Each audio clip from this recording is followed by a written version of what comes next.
Welcome to the continued podcast adventures of three opinionated guys with mics and too much free time. Strong enough to stop a speeding movie rumor, more powerful than a bad comic book event, able to waste hours of time asking stupid questions to people who have better things to do. It's Dave, Ben, and John. It's Superhero Speak. Hey everyone, you're listening to Superhero Speak, and I'm your host Dave. And John. And the absence of Ben can only mean one thing. We have an interview.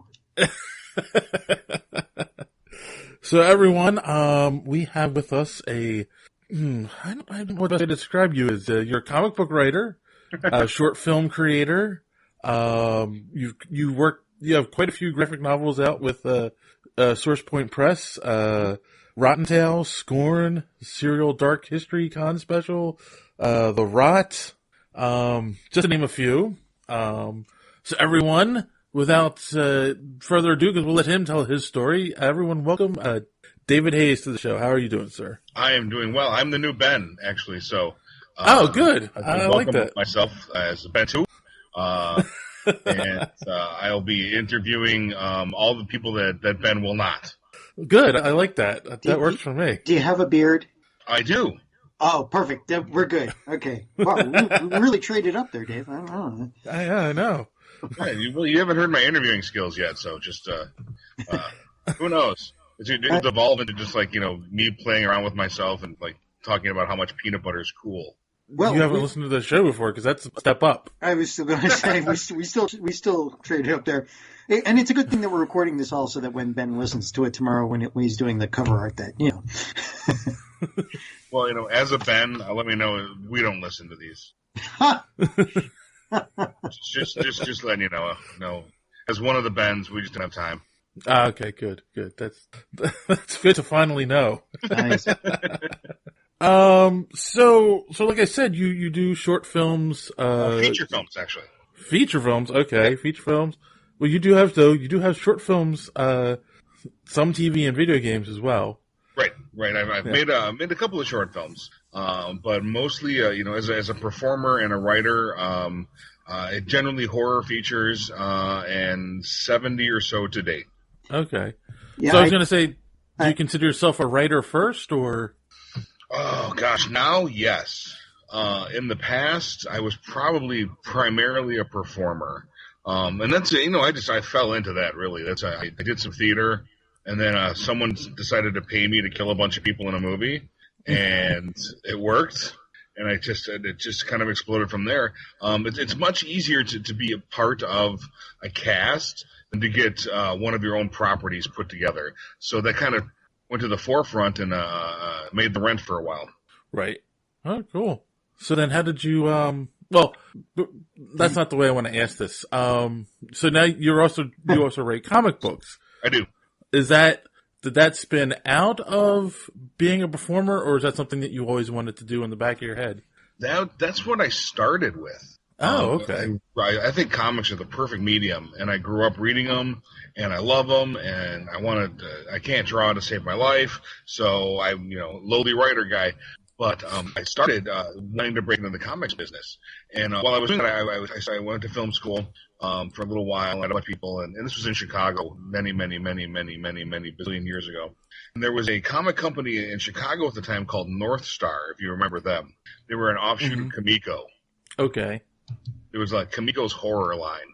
Their biggest title was Faust from Quinn and Vigil. Okay. Faust, I've heard of. Yeah, they're really, really out there stuff. And Brian Azzarello was the editor at the time. And so I got a meeting with Brian Azzarello, and I pitched him this awesome vampire story I had. Because I knew I was going to take over the world with this story. And he listened, and he sent me on my way. And I got a call later on. Actually, he paged me, because this is how long ago it was. My pager was blowing up because Azzarello's got my number. And so I call him back, and he said, I need you to read I Am Legend again. And to maybe not think of this as a profession.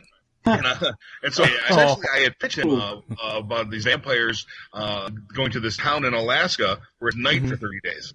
And I swear to you, this is legitimate, 100% truth. I pitched a ghetto version of 30 Days a Night. The Steve Niles stuff was better, and I was told to forget about it. So I kind of gave up on comics and went right into film. Just started making some shorts, shooting music videos for people, running cable, all that kinds of cool stuff. And then I ended up years later having the opportunity to write some comic scripts, some short things, and I fell back in love with the genre again. Cool. So I'm trying to picture now. So you had an idea for what essentially would be 30 Days of Night. It was a distinctly different version, but the concept revolved around that town in Alaska. Right, and I mean it seems like an area where there were probably hundreds of ideas around that.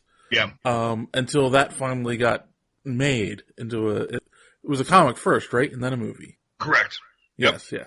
So Niles, interestingly enough, Steve Niles, and I'm sorry, I'm kind of like a horror comic nerd. Mm-hmm. Steve Niles made his way in the comic world by sending or shooting a phone call to Clive Barker, of all people. Okay. Way back in the day, this is like the early 2000s. He called Clive Barker and said, "Hey, is anyone adapting your stories? Because I'd love to." And Clive said, "Yeah, sure, go ahead. No one else wants them." All that stuff. So those really cool Eclipse books, those graphic novel adaptations of Clive Barker stories with the embossed covers and stuff, that's all Steve Niles, just from a simple phone call. So to your listeners who are creators, make the call. Right. No, I mean, that's the thing. You always got to take a shot, right? Because you never know. Exactly. It's just like asking a girl out. The worst thing she can do is say no. Actually, I know that's not true, but okay. Okay. Ask 100 because you only need one. Right. to get a restraining order and put you in jail, but that's on a whole nother story. But hey, you're dating and 3 hots in a cot. There you go. If you want to look at it that way, there's the silver lining. Oh man. So, wow. So I'm looking at IMDb and the of credit. You have a lot of credits here, and some of them are still upcoming. Yeah, we've got some other stuff. The most recent thing that I'm so excited about is my graphic novel Rotten Tail that I wrote with Ken Moyers and Kurt Belcher. Did the art. If you know who Kurt is, he did Winter War and some other stuff with Caliber. Very talented. Yes. So I as a screenwriter, I'm represented by Shoreline. And they got the comic, and they were really interested. And then Travis at Source Point Press was the publisher, and so we created the Source Point Productions division, and it just finished shooting in Arizona as a feature film. Brian Skeep is the director. It stars Corin Nemec, who you may remember from Parker Lewis Can't Lose or Stargate. Oh yeah. Yeah. He's our giant mutant Easter bunny. Billy McNamara is in it. Dominique Swain. And, really cool stuff. I was out there for a few days during the production, and I couldn't be more pleased with this film. And it's being edited right now, and we're shooting for Easter next year to try and get this one out. Well, it seems fitting for a giant mutant bunny, right? Yeah. We are dying for when every other holiday has a horror movie. Why not? I've got two points of interest here. Number one, even though, Rotten Tail, cool, but you got another one that seems to be announced, Roller Boogie Massacre, which sounds really interesting and something like the Cinema Snob would review. And on top of that, I would say that you wrote The Rot? I did. I would think in this age of superheroes, having a superhero with literally weaponized cancer would be awesome. It'd be like a Deadpool kind of villain. Yeah, the Rot's pretty cool. It's a 3-issue miniseries right now, but it kicks off the world. So we're doing this expanded world. It could be an ongoing, but we're gonna do it in miniseries chunks for story arcs. But yeah, the Rot is pretty interesting. It deals a lot with heaven and hell, and this guy's an anomaly, and it revolves around an assassin who's in prison, and he contracts cancer. And he's just like, all right, I earned it. I've dealt with this. So he becomes a very, very zealous Christian while in prison. And they put him through this process that ideally, to get rid of the cancer, they augment the rest of his body. So it's the idea not to kill the cancer, but to make the body stronger to fight the cancer was the process he went through. What it did was it augmented everything. It augmented the cancer, his own body, his zealousness. So he's like just completely this thing between faiths. Heaven wants a piece of him, hell wants a piece of him. The CDC thinks that he's this awful plague, and all of these things are coming under control, and he just wants to mete out justice for his past sins. So his past sins are kind of like just in the forefront of his mind all the time. So yeah, it's an interesting thing. It's painted by Sean Seal too. So we have this really cool fine art deal going on with it, where he's painting panel to panel. And when we talk about it, I'm describing panel to panel as a filmmaker.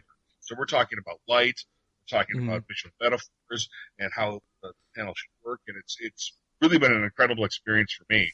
And I think hopefully it's something that more people can get into. So issue 3 will be out soon, and miniseries shall be done. So let me get this straight. You're describing a Knights Templar with a sword made of cancer. Sort of. Well, kind of. I mean, just but abstractly. But what he can do is he can project the cancer onto people. So as an aggressive form of cancer, like an instant cancer, and he can also control the dead cells in his body, so his hair and his nails. But he's religious. He's super religious, but found out that really heaven's a joke. So now he's kind of taking matters into his own hands. Wow. And that sounds like a really nice point of conflict. I'm super religious and I want to do, he wants to do good, and yet his main weapon is weaponized cancer. Right. And he's kind of a sociopath. Oh, well, that kind of helps with the guilt, I guess. I think he would have to be, right? I mean, yeah. Broad definition of wicked. That sounds awesome. That would be a great movie. Yeah, that's one that we're talking, hopefully maybe a series about. But until then, we shall make comics. So one thing I'm kind of curious about, we've had a lot of independents on our show before, and a lot of times the independent, you okay? I'm not sure what dropped. Oh, that was me almost dropping my drink. I'm good. Oh, okay. Oh, don't drop your brandy. Alcohol abuse. You can go to jail. Yeah. A lot of times we've had independents on a good amount of the independents. They avoid superhero comics, and they do tend to gear more towards horror. And one of the arguments that we have heard in favor of it is because they feel the superhero stories have been done to death. It's hard to come up with a new character. Is that? But it seems like that's an area you enjoy. Is that accurate, or? I love superheroes. I love horror and I love superheroes. Oh, okay. And I think that they can be done together. I think if people are going to be honest with themselves, it's not hard to create a good superhero. It's not hard to write a good superhero story. They're out there. What's really hard is to get people to part with the money they're going to spend on Captain America on your superhero. Mm-hmm. Okay. That's the hard part. There's a known quantity there. Their $3 is going for Captain America that they can trust in. They've trusted in for 25 years. That same $3, I'm trying to convince you to take care of, Shield Interceptor Man. Why would they? Why? Because Captain America's now an agent of Hydra, so could be. That could be, or you could, it's still selling. Oh, yeah, no one likes it. It's the Nickelback theory. Who the listens to Nickelback? But apparently someone. Right. Or it's just like no one admits they go to McDonald's, but someone still has to be eating there. It's not like one guy either, some 900-pound guy who works at every McDonald's. I can't take the hit for everyone. No, not at all. I have to stop eating there. But horror and heroes, they go hand in hand. I've been working with there's a company called Indelible, and you guys may remember. I don't know how old you guys are, but in the '60s, Dell Comics superheroified, not a real word, sorry, the classic monsters. So there was a superhero version of Dracula, a superhero version of Frankenstein, a werewolf. I remember the Monster Squad, but That was way back in the early 70s, I think. Yeah, that was the Creature Commandos from So- DC. So they what is that it was a live action series on Saturday mornings, and I guess Okay, yeah, from the cartoon. yeah. Well, Yeah. well, no, this wasn't a cartoon. This was a live action series. Oh, I don't remember that The at Monster all. Squad. I have to See, find that. I'm very old. That's it. But that did make them kind of heroes. It was like a wax museum. They'd come to life, and then they'd like stop crime. Oh no, I do remember that. Yes. Oh, and they had the worst Bela Lugosi impersonator. Oh God, yes. Yeah, that was some fun stuff. That Uh, was like- like poorly. It was right next to Electra Woman and Dinah Girl and Marlowe and the Magic Movie Machine. It's like Oh. really old stuff. But I've just lost half the people listening. But go ahead. Not me though. Not me. Audience of one. So I think there's a lot of room to meld horror and heroes. It's been done successfully for years. You know, look at Blade. True. Werewolf by Night was a great book. All of Steve Gerber's stuff, Man Thing. My favorite character of all time was the Swamp Thing. Horror and heroes, man. They fit together. And his creator just passed away Yeah, Bernie. today or yesterday. Yesterday, Bernie and the writer Len Wein is just got out of surgery. So cross your fingers. Oh, Yeah. man. The original creative team.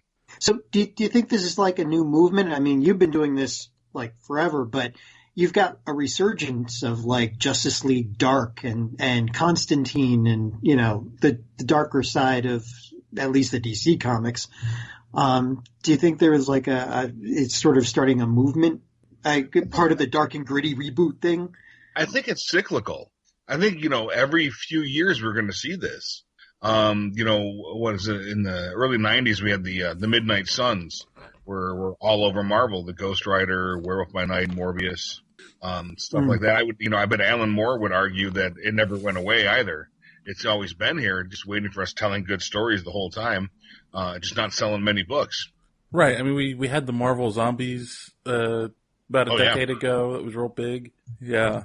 And now Universal's trying to relaunch their Monsters universe. Mm-hmm. The original shared universe is coming back. I got to admit, as a fan, I'm super excited. Mm-hmm. As a practical, as a filmmaker, like, oh, this is going to be hard as hell to pull off.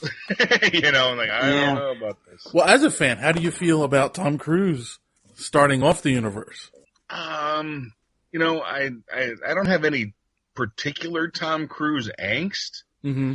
but I would have probably appreciated more of an approach that they took in the 30s and 40s, were some unknowns.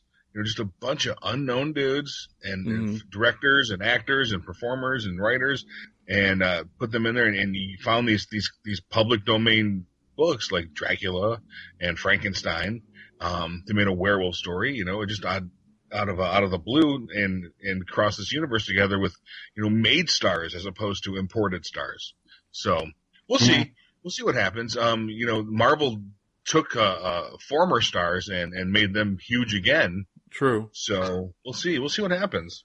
Yeah, I got to say, I'm kind of upset that they're starting off that continuity with a remake of The Mummy, because you really can't replace the original Mummy. I mean, they're trying to make it dark and serious, where the whole point of the Mummy trilogy was like they were just campy fun, and you really can't replace Brendan Fraser and Rachel Weisz, Wow. for that kind of thing, and John Hannah.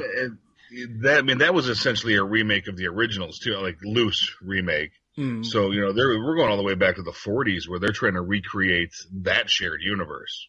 Yeah, but that was made in with tongue in cheek, kind of, Right. It was you were never really worried about the characters. It was a fun romp action. It wasn't made to be creepy like it looks like the trailers for the new Mummy is. Right, but the original Mummy was supposed to be creepy, though. The Karloffs. Oh yes, Boris So- Karloff, yes. Yeah. So I think they're going to harken back to that. Which, and let's hope, that Dracula movie, was it Dracula Rising? Mm-hmm. Yes. I think that was supposed to be the soft launch. of this, but it tanked. So Right. So they pulled a Hulk. It's like, well, that kind of doesn't really count. The next will. I just wonder if it all works out, are they going to bring back Abbott and Costello? I hope so. That's one of my favorite Universal monster movies. Personally, I'm looking forward to seeing the Mummy and Dracula go against King Kong and Godzilla. Wow, they're already talking about that. Well, Kong and Godzilla, yes. Yes. Yeah. That's. Yeah, but I want to see the classic monsters. You know, it'd be like there was an old a short Bambi versus Godzilla. It lasted 2 minutes, and most of it was intro music and outro music, and it was literally 3 seconds of just somebody slamming their hands on a piano and Godzilla's foot coming down and splat Bambi. Right. The classic versus, I don't think we're going to see too many of those anymore. Freddy versus Jason taught us that's just not metal. Yeah. No, unfortunately. It's like I said, though, it's gonna be a bear to get right. If they get it right, it'll be awesome. Yeah, and I'm a huge fan of shared universes. I love it. I always loved crossovers as a kid. Oh, you were the reason for the crash. The comic crash where nobody could buy. You couldn't figure out what comic to buy next to continue your story. Right. It's, you'd have to have the giant list, the giant master list. You're going to miss 2 lines in a Green Lantern comic that's going to make the rest of it make perfect sense. Like, oh, good God. Are you? Well, speaking of that, are all your stories kind of a shared universe, or are they all different? There's some of them are. When we made a bunch of really bad horror comedies in the early to mid 2000s, my current company still, Abnormal Entertainment, and some comics too, and we developed a bunch of characters for just stupid projects. So we call those the Abnormal Verse. Those are kind of all together, but the ones that are really good and popular, they're kind of on their own, so they don't get tainted by the Abnormal Verse. Okay. Is that like the View Askew verse? Right, like a really ghetto version of the View Askew. Oh, okay, good. Maybe we should probably call the Abnormal Aversion, because no one wants to watch that stuff. There's always somebody. So here's my question, because I've heard the term horror comedy used when someone tries to make a low budget horror movie and it comes out real bad, so they just do some creative editing and go, oh no, it was a comedy. It's meant to be that bad. So, well, that does happen. Most in our defense, they were all supposed to be comedies to begin with. Okay. But they weren't really that funny either, and their badness is the best. So here's the best example. So I shot a film 1999, 2000 called Blood Orgy of the Damned. Sounds like an Oscar contender. It is, Oscar Mayer, and it's a bad vampire comedy. We're having a lot of fun in Chicago. We're dumb and young, and we bought a keg to shoot a movie. The smartest things in the world to do. Yep. So we shoot this feature, we edit this feature, and my producing partner and I lose the master. Completely lose, it's gone. It disappears. And we're like, oh, well, there goes 4 days of shooting down the drain. To tell you how attention to detail oriented we were. So years later, we're both teaching film production at a university in Arizona. And he pulls out of the trunk the master to Blood Orgy of the Damned. And this is literally like 10 years later, if not longer. And so we look at it and like, this is horrible. And it has no sound. It was a mini DV master, so that it's all corrupted. There's no sound to it. Mm-hmm. So what we did was we screened it one night in a movie theater, and we hired an improv troupe to come in and do all the sounds and voices and music. The same guys that do the Rocky Horror Picture Show from down the street, right? No, good people, like really good people. Hey. And with Rocky Horror, you get what you get. You're always you get the frat Frankenfurter. You're gonna get the guy that thinks he's Meatloaf. Yeah, it's all that stuff. True. Someone's throwing a fork at the wrong time. It's horrible. Yep. Oh. So they do this. They do a genius job. Absolutely freaking brilliant. And they make our horrible, awful, crappy. Even the sound left us. It's so bad. Movie. into this really funny, just mystery science theatered epic. Oh. Which, like I said, we tried to make a comedy. We failed miserably at making a comedy, so we had to hire people after we screwed it up royally to comedyify the comedy by making fun of how bad it is. Cool. It makes it a fun thing if you get a good improv group. It sounds like that would be something fun for them to do, to try to add that to, add the soundtrack for a movie for you. The whole thing sounds deliciously just meta, just completely meta. Right, and they had no script. I didn't give them the script or anything. Mm-hmm. So, we had one of our characters was our vampires die and they come back and they come back overweight. Hence me, I star in this. Overweight and hairy and overweight and gay, respectively. And my super wonderfully flaming gay neighbor, Jim Edberg, was the other vampire. And so they had no character names. They just started calling him Hot Topic. That was his character name. It's Hot Topic. And it's the late 90s. You can imagine his wardrobe. Mm-hmm. Straight from Hot Topic. Yes. So they had a wonderful time. And so did we. It was great.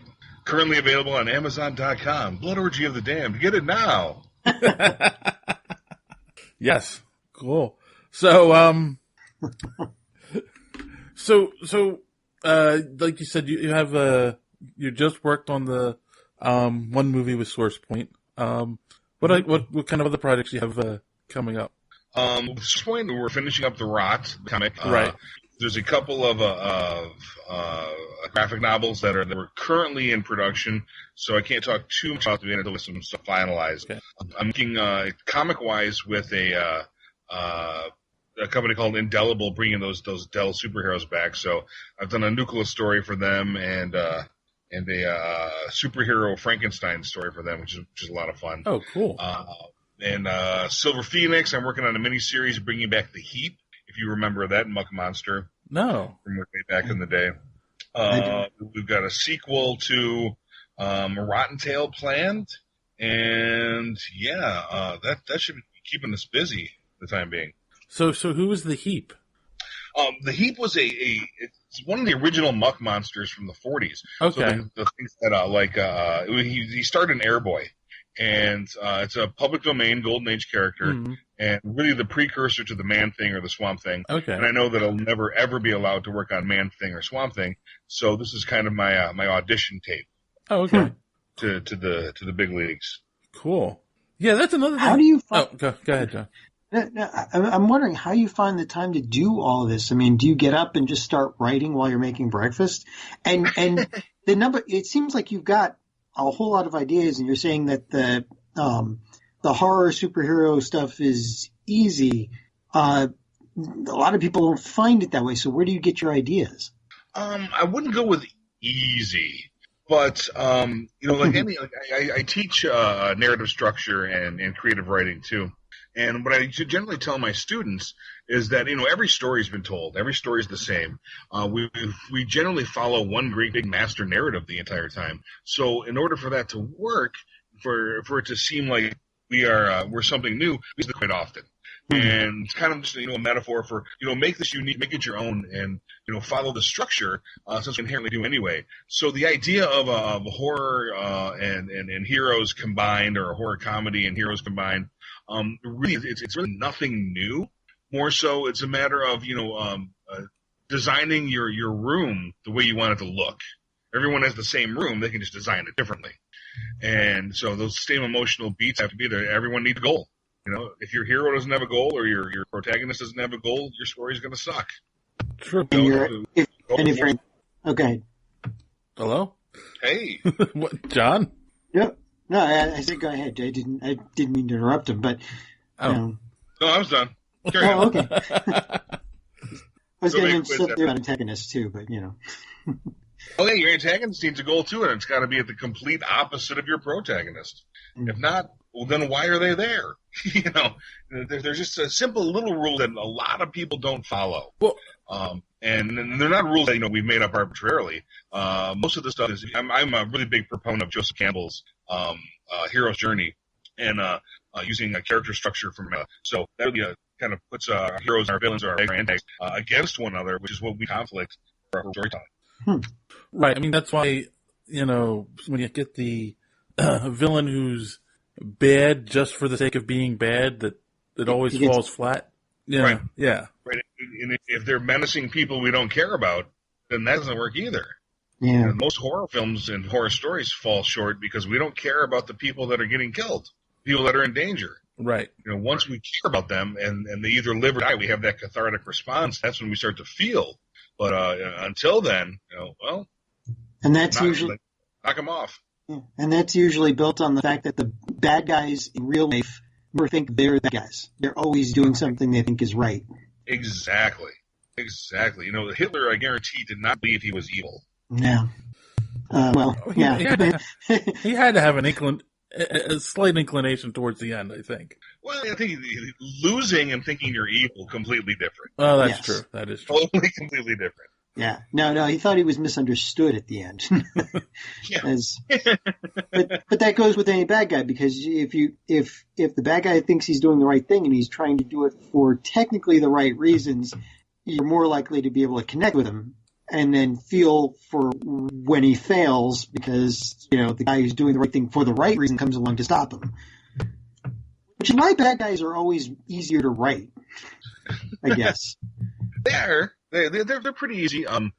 They're only as strong as our protagonists, though. Yeah.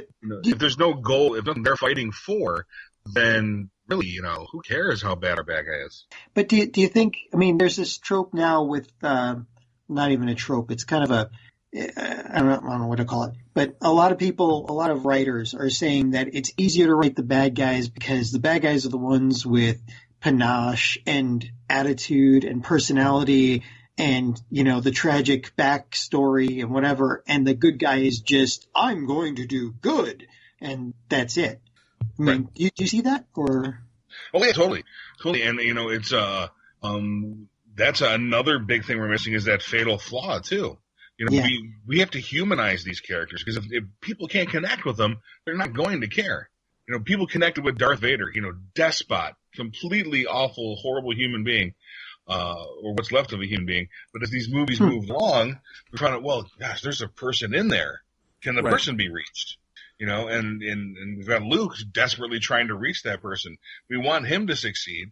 And in the meantime, save all his friends. And a lot of times writers get focused on just getting through from bad guy to bad guy to bad guy to bad guy. And, the 50s and 60s are over. We can't have comics like that anymore. We're just grown up now.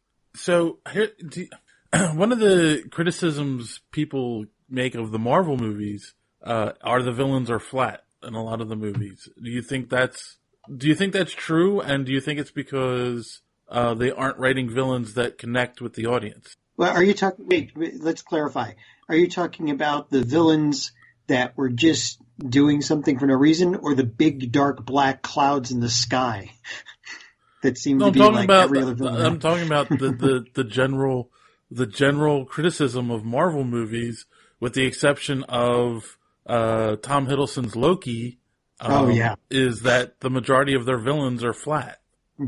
I would say that yes, the majority of the villains are flat, but I would think that they're kind of on purpose.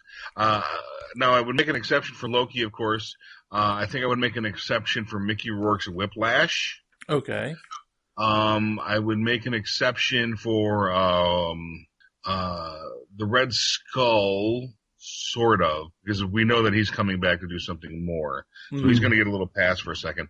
But I think they're kind of flat on purpose, because this is a video game that we've been playing. And Iron Man was level 1, and Avengers was level 3, and then we're slowly building up this video game, and we're about to hit the finale to our big boss. So we couldn't sell the farm quite yet. Interesting. And then of course that being Thanos being our big boss, right? Who's going to have deep vein thrombosis by the time we get to the point where he gets off the damn chair and walks around. He got off the chair because he put the gauntlet on, remember? He leaned over in the chair. It was a lazy boy. Yeah, I was going to say, his chair was floating, remember? I mean, we didn't see him stand. So it was Rodan. not Rodan. That's the giant. Oh Yeah. my gosh, that's the giant pterodactyl. Mm-hmm. Who was Guardians of the Galaxy's villain? Ronan the Accuser. Yes. Ronan. Yeah, that's it. Ronan the Accuser. And he was pretty flat. Yes. There was some depth to him. You know, he wanted vengeance for some crap or some whatever. But he's a mini boss. He answers to a big boss. Right. Actually, part way through when he was talking to Thanos, I mean, Thanos all but told him to grow up. Exactly. Whatever you're going to do it, but don't impact me. Yeah. Do what I told you. Shut up. Stop whining. So when we look at like Captain America: Civil War, the villain in that had to be flat. Yes. Because if our villain was over the top and villainy, then we wouldn't have a civil war, then would we? We would have everyone focused on the villain.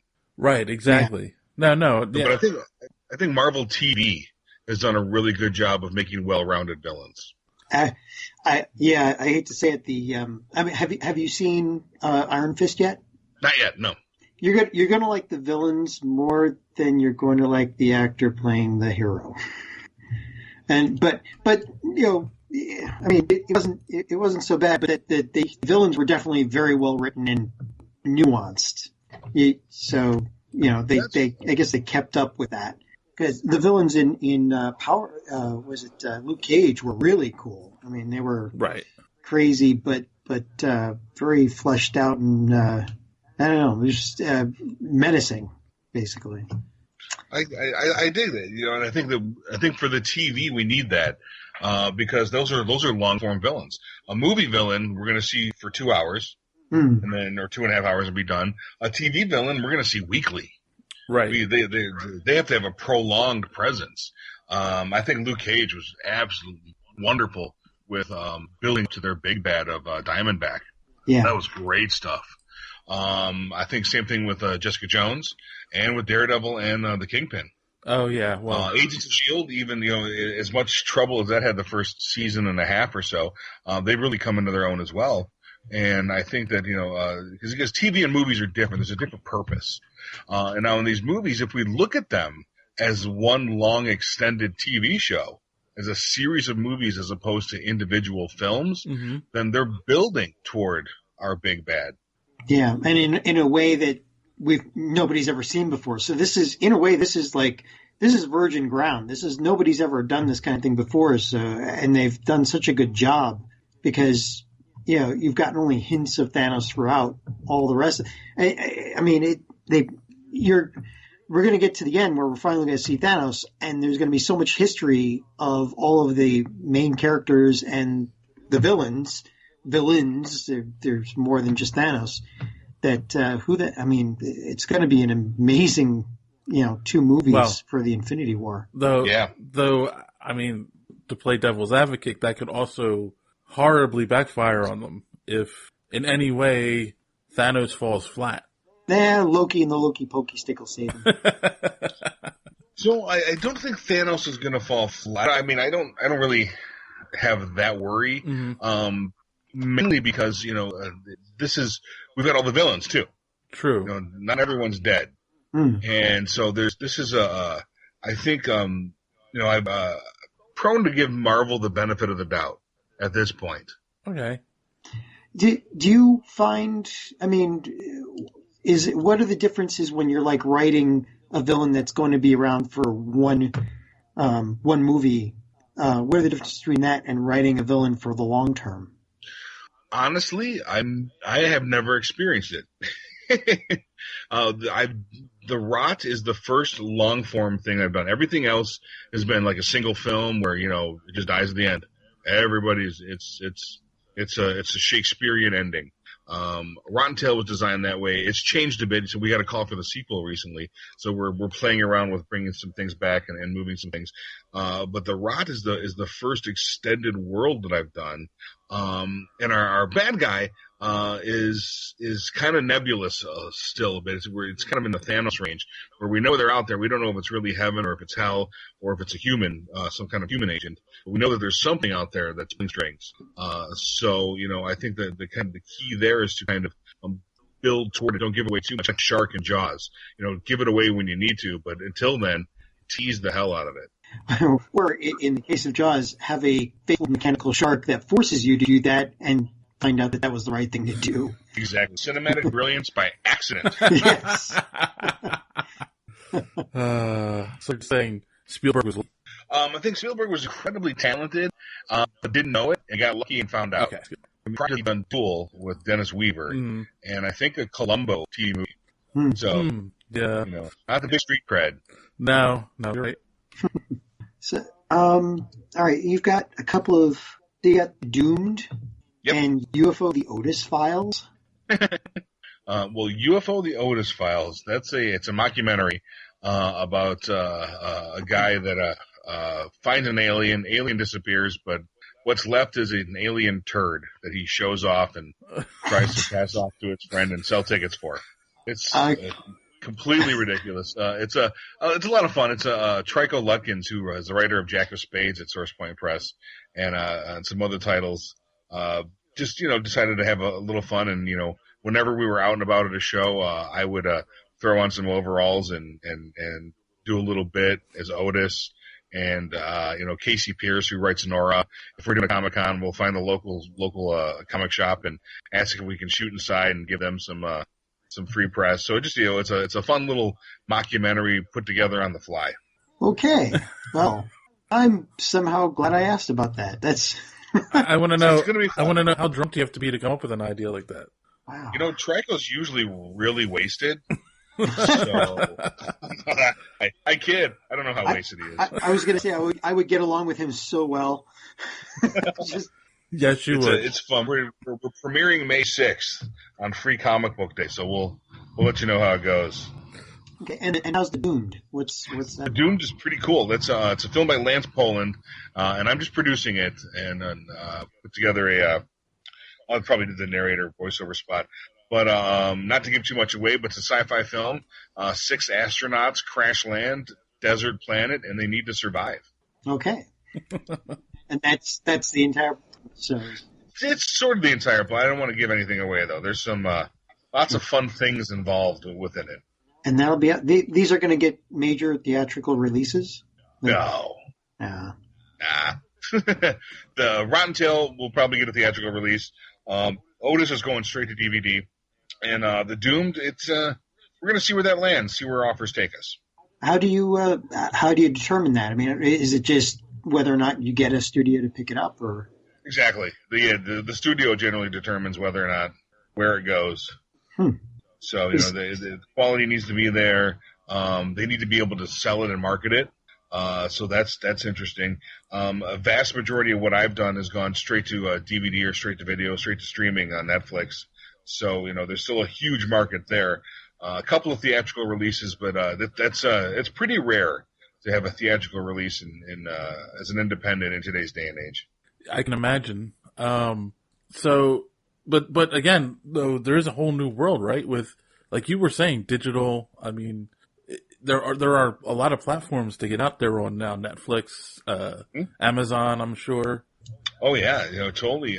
They're doing unique content all the time. There's lots of places to go. And just with Rotten Tail alone, we've gotten that's actually the first film where people have called me. So wow. I haven't gone out there and begged for distribution. We're getting from the concept and some footage, getting some really nice calls from some really nice companies that I wouldn't mind working with at all. Cool. Maybe you can get it on ABC Family. Is that the? Oh yeah, once they broaden those restrictions to include giant penis fights, then I think we're great. I see a Reddit release coming soon. Then straight to torrent, I think. Straight to torrent. That could be a tagline, couldn't it? Straight to torrent. Hey, there's always YouTube Red. There is always YouTube Red. Lots of money, YouTube Red. Lots of money. Yes. Wow. So, go ahead, John.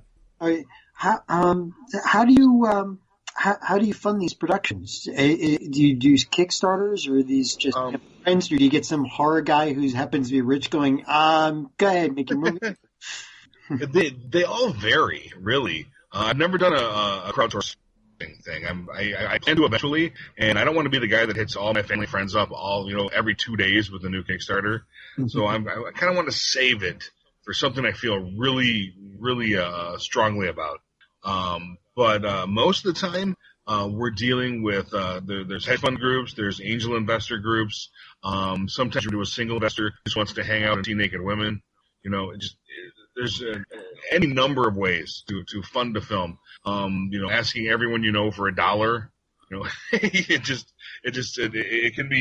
It can be daunting. But we've funded films in so many different kinds of ways. I know guys that have traded in their 401ks to live out their dream of funding a film. It all depends. Bank loans, credit cards, all kinds of stuff. So how much do you have to invest so that you can see the naked women? That's just... Oh, wait. Depends on the quality of the... Oh, okay. I'll undress for like $5 and a sandwich. So if that's up your alley, we can make that What happen. kind of sandwich? Doesn't matter. Anything with 2 pieces of bread, throw whatever you want in between. If we pay you $5 in a sandwich, would you not do that? That's actually $10 and 2 Oh, I see how this works now. I know my market. So it sounds like a lot of people are taking a hell of a lot of risk. Yes. Does it? I mean, I'm sure it doesn't always turn out well, but No. how much risk are we talking here? Are people bankrupt doing this, or? If you're an idiot, put everything that you have into the same way you start a restaurant. Put everything you have in it, and if it doesn't work, it doesn't work. I think what people need to be, and there's a way to do it, is to be very smart and see what the return is. See what similar films have done. It's all market research is the same regardless of industry. So if you do your due diligence and you see what's viable, you can see, like, for example, if I make a horror film. If I spend under $300,000 on a horror film, generally it's going to have the same return. From $80,000 to $300,000. Based on quality, of course, it has to be a quality piece. But you're going to see the same return. So I would, on Earth, would you spend the $300? Go spend the $80. And in certain types of films, right there. And but you'll see that someone comes to you and says, "Hey, I want to make a romantic comedy," and the first thing you'll ask is, "Who's the star?" Because you know that you need a star to sell a romantic comedy. They're not going to sell on its own, where a horror film, due to it being a horror film, will sell by itself without a star. Just logistics that are really out there, and if you're smart about it, then the risk is mitigated. Right. No, that's an interesting question, because I'm sure that there's the people who listen to the show are kind of curious about that, and I'm kind of wondering too, like. So when you sit there and you say, okay, we want to make a movie about a mutated bunny and have a giant penis fight in it, do you talk to people beforehand to say, okay, to do the scene to look good, it'll cost this much, and then you go after the investors, or do you go after the investors and you say, I have this much, how well can you make these penises look? Generally, you're gonna have a budget before you go into the production part. Mm-hmm. And a budget is made by doing a breakdown. So you see what's in the script, and producers who know the prices of things will go through, and they will do a breakdown of your script to see what it would cost, a low end and a high end. Mm-hmm. So you can say, like, completely super indie, or you're gonna go full on union and pay everyone rate. Oh, okay. So there's two different ways to go about that. And you can have a varying scale depending on, like, your special effects, for example. And these are like clothed penises, by the way. They were of course, nothing tasteful. exposed. They were just they're working our researcher in the film works on infertility, and he was trying to help out. So these things happen. You just ruined the movie for me. I'm sorry. Oh no, I ruined the movie before. This is nothing. Were you just describing Werewolves in Heat? Because that's what it sounds like. Oh God, werewolves! Oh my gosh! So there's that movie. You get exactly what you pay for in Werewolves in Heat. You want some werewolfy boobs? All yours. Carry on. So, do you like doing the movies or the writing better? I love writing. I'm a better writer than an actor. Just for a long time, people paid me more to be an actor, though. Don't ask me why. Okay. Why? They just did. Well, I don't know. So in the mid-2000s, I had a pretty big hit via Lionsgate. If you remember the movie Machined, where I play this killer Motorman Dan guy, and the sequel Reborn, they did really well in 2006 to like 2012. Okay. And so I got a lot of horror movie street cred from those, and some of the other ones I did. And so that just kind of, people would call me up and like, hey, we need a mid-level B-movie horror name. Like, I'm here. I got time. So what is your dream character to play if you were to do something, like? I have two. Okay. Right off three. I have three that right off the bat that I want to do. I want to play Divine in Divine's life story. Okay. I want to play George the Animal Steel. Oh, okay. And Fatty Arbuckle. Fatty Arbuckle. Do you have the range to play these three characters? Well, yeah. Have you not seen Machine? Well, have you not seen Werewolves in Heat? No, yeah, I have not seen Werewolves in Heat. I'm sorry. But playing the animal, not a whole lot of range there. Oh, but there is. And I'm a de facto professional wrestling historian because I wrestled for a little while and I love the athletics of it. I love the sport. But he only wrestled in the summer. During the school year, he was a teacher and a football coach in Michigan. Oh, I think I heard something about this. He was actually really intelligent, wasn't he? Yeah. Yeah. Multiple degrees. I think there was only a few professional wrestlers, maybe one, that actually was the way they acted on TV. Yeah, they probably, they probably didn't last long as a human being. Right. But I'm pretty sure Hulk Hogan lives his gimmick. I'm pretty sure. But that might be something that took over after time. Like, he didn't retire soon enough to get away from that. Yeah. Maybe he just started to believe in himself. That's even sadder. Yeah, it could be.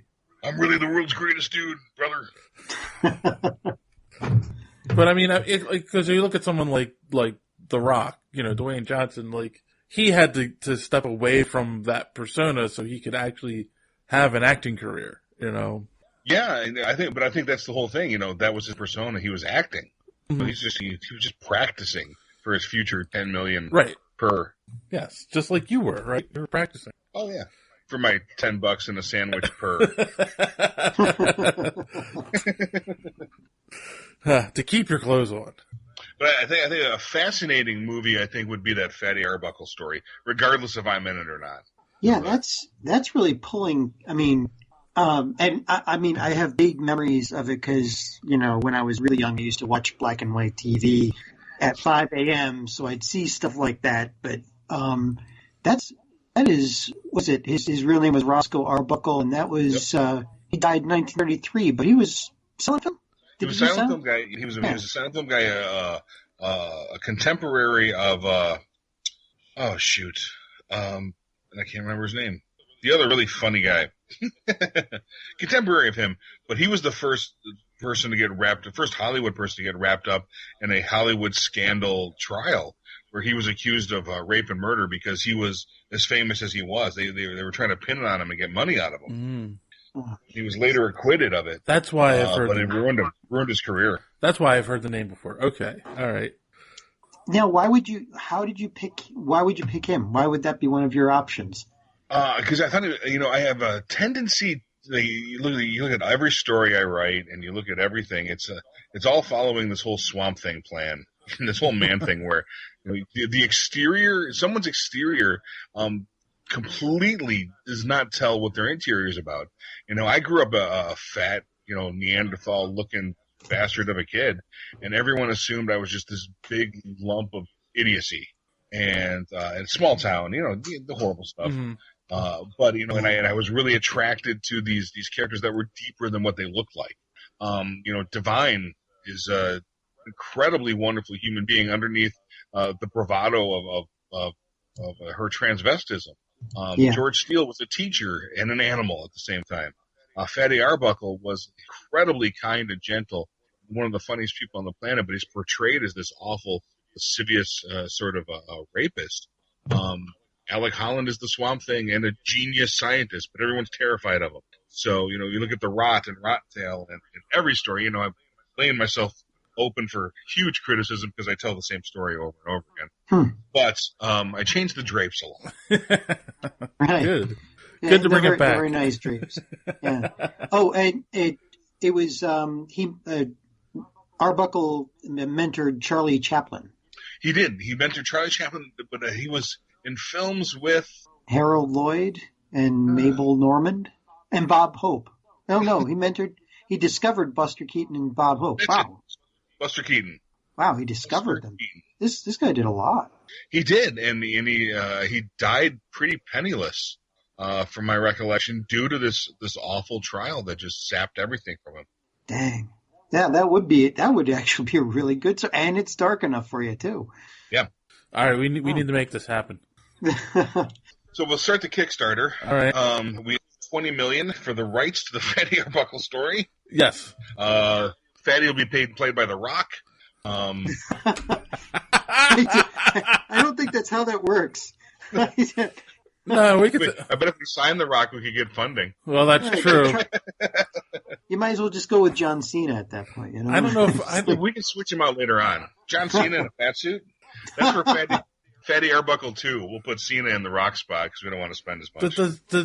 Does he have the gravitas to play Arbuckle though? That's the important question here. He wasn't really a Marine, so I guess it doesn't matter. No, that's true. He doesn't have the gravitas to play himself. So, we're going to get what we get. And this is the point where John Cena drives to my house and punches me in the face now because he listens to superheroes. Yeah, I'm sure. Oh, of course he does. You just can't see him. Oh, Waka. Him and him and my mother. They're the only two. Two audience members. Well, sure. Let me piss your mom off too, so they can share a ride. There you go. Cool. So, wow, we're getting close to an hour here. So, question. Just kind of curious, because I noticed you had an appearance list on your website. So, yep. So, well, first before we say that, where can people find you online? You can go to davidchayes.com. That's David, the letter C, Hayes, .com. Our Facebook.com/abnormalent, I think, abnormalent, is moi. So yeah, all kinds of fun places like that.